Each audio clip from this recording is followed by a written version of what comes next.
Okay, so cooking with cast iron. Seems people are interested. If you cook right with cast iron, I made brownies last night and then I took all the crust and had it with ice cream. It was fire. Tips and tricks, by the way. Freeze your ice cream bowl before you have ice cream. What I wanted to get into with this was I made brownies, man. They cooked in here for an hour. Nothing stuck. Not at all. Not one bit. The reason it didn't stick is because I oiled it properly. That's a big thing with these. Boom. Nothing stuck here because I oiled this. Tips and tricks, part of this. All of my cast iron goes in the oven. The reason my cast iron goes in the oven is because it's supposed to have oil on it.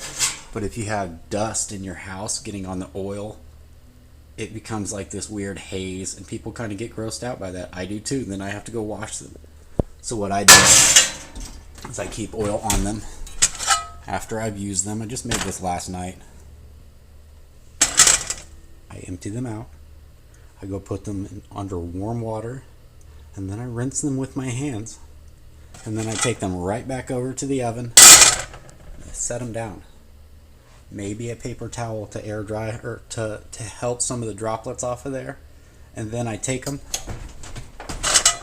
and I throw them in the oven. The next time I use my oven, all of them are going to get that coat of grease that they had left over. Like, this is going to get rinsed out, okay? But when I do that, there's still going to be grease on the backside of this from when I go to dry it off with that paper towel. That'll get a little bit on here. It does get cleaned. It gets rinsed off with water, and it gets cleaned again before I start to cook. This goes in with butter, and it winds up being 300 degrees. It's clean. But if you don't keep them in the oven, they can get dusty and dirty, and you have to clean them twice. And it kind of becomes a hassle. And if you don't keep the oil on them, then they get rusty, and then everything sticks. If you maintain things right, you get these excellent textures. And you can cook anything for way cheaper, restaurant quality. I have steak and potatoes, asparagus and onion and garlic on a regular occasion for far cheaper than what I could afford to have out at a restaurant. And it takes the same amount of time to cook it as it does to wait for it to be cooked. It's actually pretty cool. A couple subs, I'll show you in 10-15 minute videos how to cook steaks and veggies.